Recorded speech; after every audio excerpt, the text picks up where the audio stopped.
Chapter 12. We're on 12, right? Yeah, 12. In which vegetables are thrown and newspapers shredded.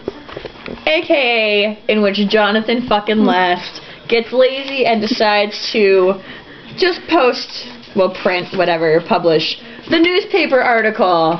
Yay! Fun time. Since the Newsies, the management of the world, and just about everybody else disagreed about exactly what happened the first day of the strike, it may be best to turn the account that Brian Denton wrote for the New York Sun. Yes, as if Brian Denton were a real historical figure. Thank you, Bill Pullman. Newsies catch strike fever. Incensed by price increase, they express themselves with rotten fruit and vegetables. Things start slow but soon come to a boil. Vegetables boil, but You may not have heard, but the newsboys are going on strike because the world would not reduce its price from 60 to 50 cents per hundred. The strike was off to a slow start this morning. A visitor to Newsies Square. Brian fucking Denton, you even referred to it as Newsies Square. You're a journalist. I'm disappointed in you. We're no longer friends. That's good, because he was cut out of the show anyway. Yeah, he was cut anyway. Whatever, I don't care. A visitor to Newsies Square would hardly suspect that a crisis was at hand. The scene was more reminiscent of youths playing hooky from school. Newsboys lounged around the statue of Horace Greeley, shooting marbles, swinging sticks at balls, and rolling their hoops. Their spirits had been dampened by the recent news that Spot Conlon, the leader of the large and vocal Brooklyn contingent, would now be supporting their effort. Several of the newsboys were overheard questioning the wisdom of their plan in light of this revelation. Only one little fellow, Crutchy, was involved in painting a large caricature of Joseph Pulitzer on an old bed sheet. Is this where they got the idea for New Jack Kelly? Because New Jack Kelly totally does that in the stage show. That's right. He totally does.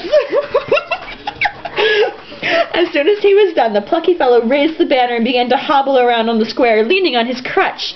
Next, a young man named David Jacobs stood up on the base of the statue of Horace Greeley, and, appearing to borrow eloquence from his proximity to that famous patriot and orator, gave a stirring speech. Many of the newsboys, inspired by his words, joined the lonely Crutchy, and in no time a parade had formed. Anxious faces could be seen peeking from behind the blinds of the World Building. But the real mayhem began when the tall gates of the World Building swung open and 5 horse-drawn wagons appeared, loaded down with bundled papers. Private guards, parentheses among them a pair of well-known to the newsboys as the Delancey brothers, and the Delancey brothers, armed with clubs, accompanied the wagons. Behind them came a fearful-looking crowd of scab newsboys. Suddenly, a platoon of striking newsboys began pelting the guards with rotten eggs and tomatoes, which produce there had not been a trace of moments earlier. That is the most awkward sentence I think I've ever read in my entire life. Thank you, Jonathan Last. A second platoon leapt upon the wagons and began tearing up the bundled newspapers and hurling them to the street. Meanwhile, the previously mentioned David Jacobs ran among the scab newsboys, exhorting them to throw down your papers and join the strike. Many of them, moved by his formidable oratorical powers, did just that. I love how they like the previously mentioned David Jacobs, because we don't know who he is by now. Right, like, whatever. David Jacobs, Brian Denton just wants to get in your pants. Soon the air was a blizzard of shredded newspapers, but visibility was not support that the newsboys were prevented from seeing the police, who galloped in on their horses to restore order. The newsboys vanished in short order, with the exception of Crutchy, who, on account of his bad leg, was apprehended. And he was too busy, we were like, ah! And having a good time anyway. Because that's how Crutchy do. Chapter 13, in which Pulitzer begins to lose patience. You won't like him when he's angry.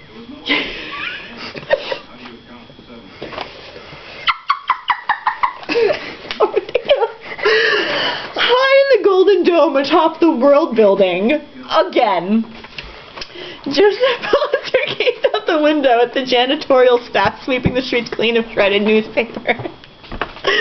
Directly below him, he could barely make out a vicious caricature of himself painted on an old bedsheet, and the sight of it filled him with fury.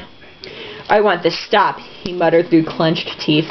We're doing everything within our power, Chief, murmured Seitz, his business manager.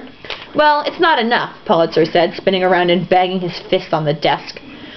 One thought occurs to me. Yes? What is it?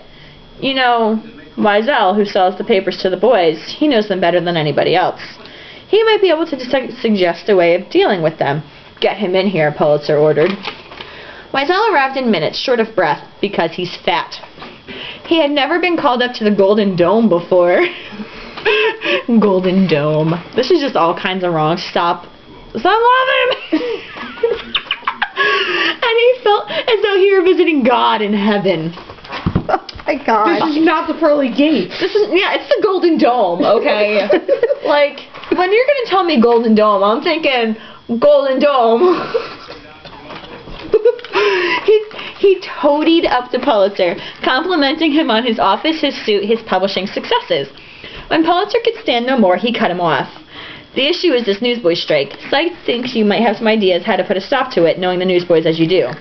Oh, I know them all right, he replied, rubbing his hands together. I'm assuming very weaselly.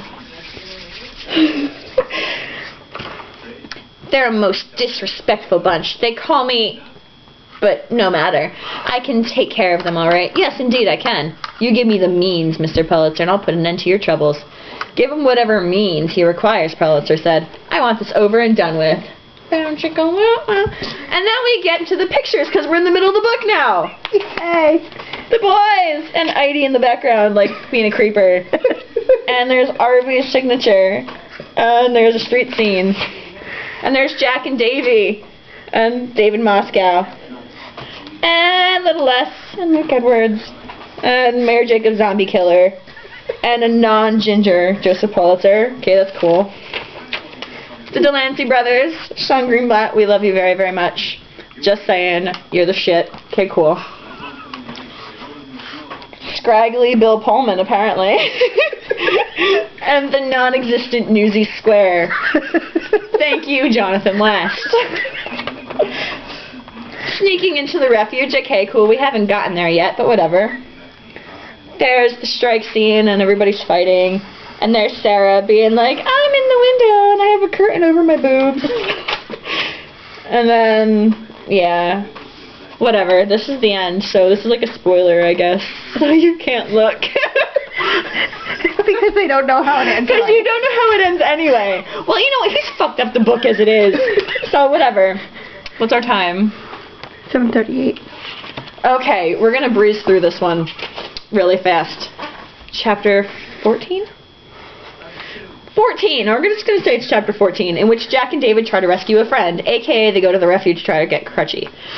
The House of Refuge was a 4-story building of gray brick down by the waterfront. We gave it a truly mournful air, however. It was not the awful gargoyles that decorated the roof, or the mist coming off Hudson Bay, or the foghorns calling to each other like lost souls, but rather the iron bars across every window.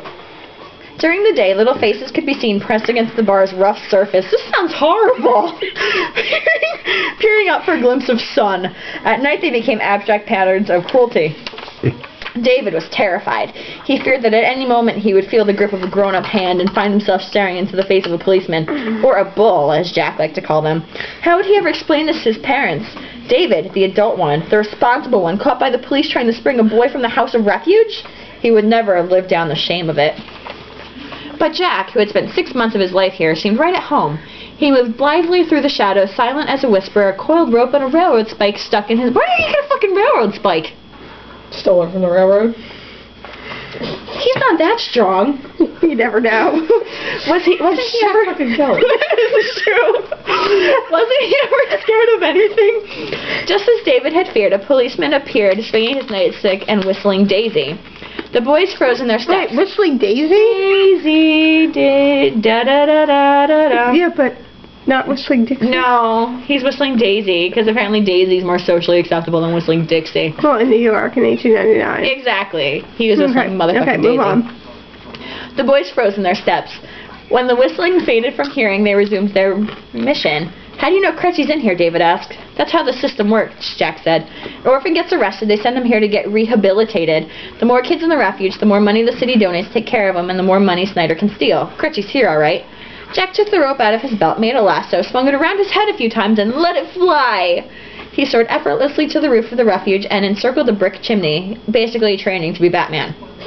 David's jaw fell open in astonishment. He had read accounts of cowboys roping calves, but he had never seen anyone actually perform a rope trick.